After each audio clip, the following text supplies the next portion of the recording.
गणेशाय नमः। ओम श्री परमात्मने नमः। कर्पूरगौरम करुणावतारम संसार सारम भुजगेन्द्रहारम सदा वसंतम हृदयारविंदे भवम भवानी सहितम नमामि। मैं भगवान शंकर एवं माता पार्वती जी के चरणों की वंदना करते हुए आज की राम कथा प्रारंभ करता हूँ। आज की राम कथा में श्री राम जन्म की कथा का वर्णन किया जाएगा।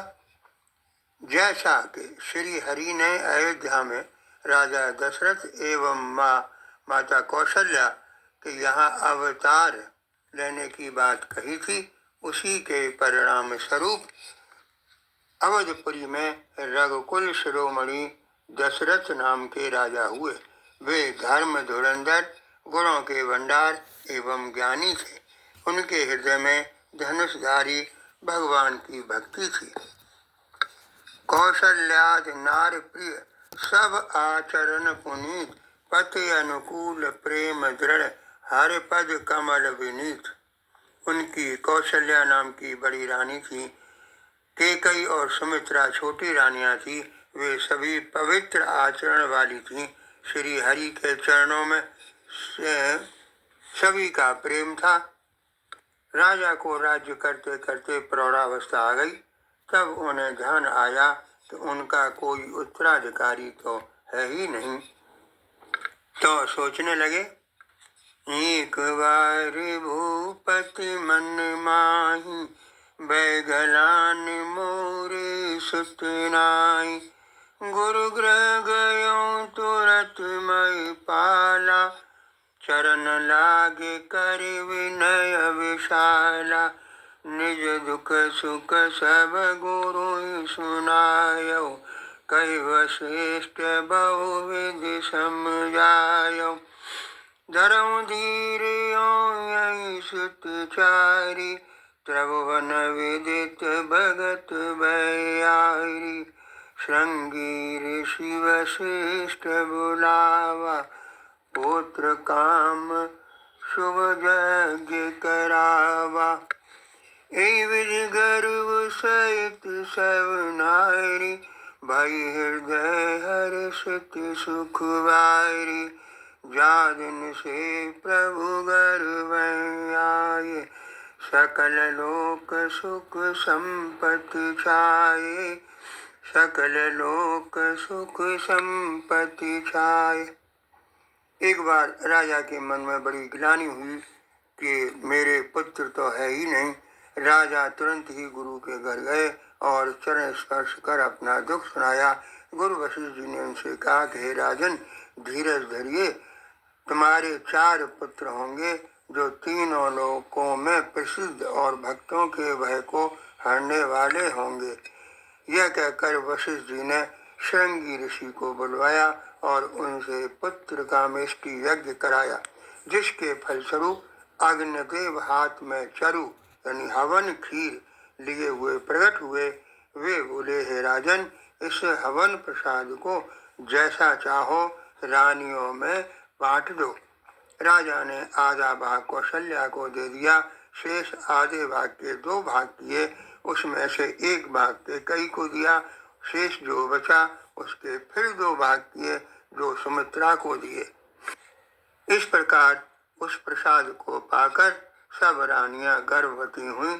जिस दिन से प्रभु गर्भ में आए, सब लोकों में सुख और संपत्तियां छा गई। इस प्रकार धीरे धीरे वह अवसर भी आ गया जब प्रभु को प्रकट होना था।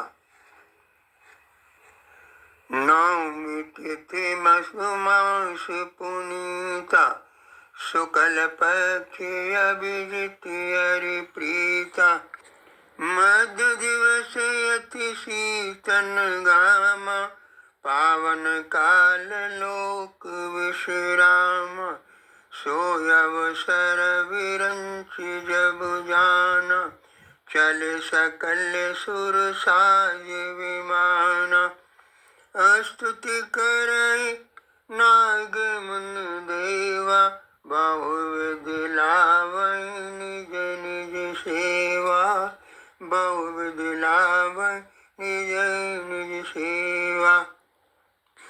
पवित्र चैत्र का महीना था।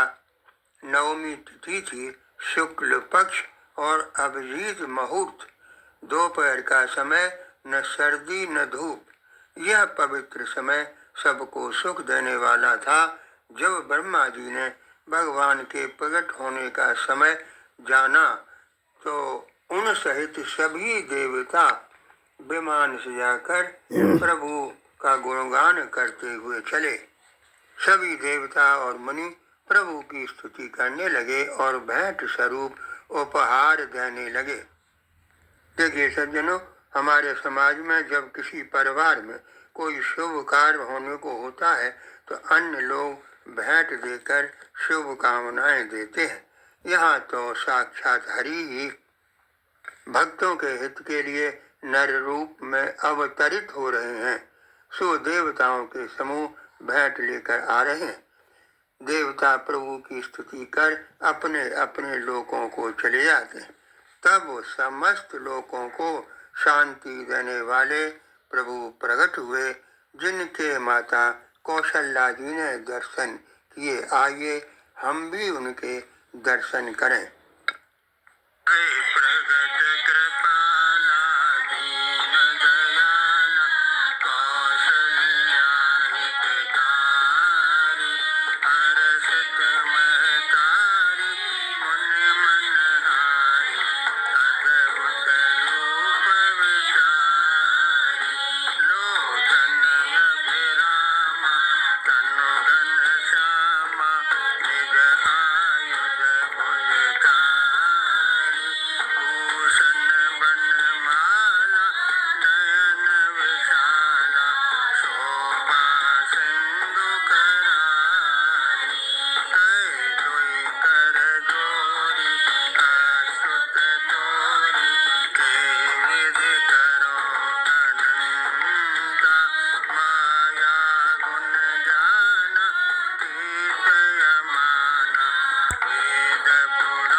दीनों पर दया करने वाले कौशल्या के हितकारी प्रभु प्रकट हुए।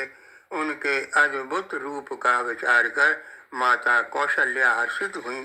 नेत्र सुखदायक, श्याम शरीर, चारों भुजाओं में आयुध, दिव्य आभूषण, विशाल नेत्रों वाले, खर राक्षस को मारने वाले प्रभु प्रकट हुए। दोनों हाथ जोड़कर माता कहने लगी, हे अनंत, मैं किस प्रकार आपकी स्तुति करूं। माया गुण ज्ञान से परे, परमार रहित, सब गुणों के धाम वही लक्ष्मीपति विष्णु भगवान मेरे कल्याण के लिए प्रकट हुए हैं। देखिए सज्जनों, केवल कौशल्या जी ने ही यह रूप देखा। जिनके रोम रोम में अनेकों ब्रह्मांड हैं, वे मेरे गर्भ में रहे। यह हास्यास्पद बात सुनकर धीर पुरुषों की बुद्धि भी चकरा जाती है।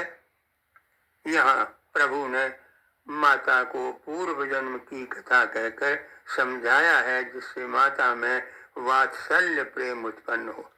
माता की बुद्धि बदल गई। वे बोली, हे तात, यह रूप छोड़कर प्रिय बाल लीला करो, मेरे लिए यह परम सुख होगा। यह सुनकर प्रभु ने तुरंत शिशु रूप धारण कर रोना शुरू कर दिया।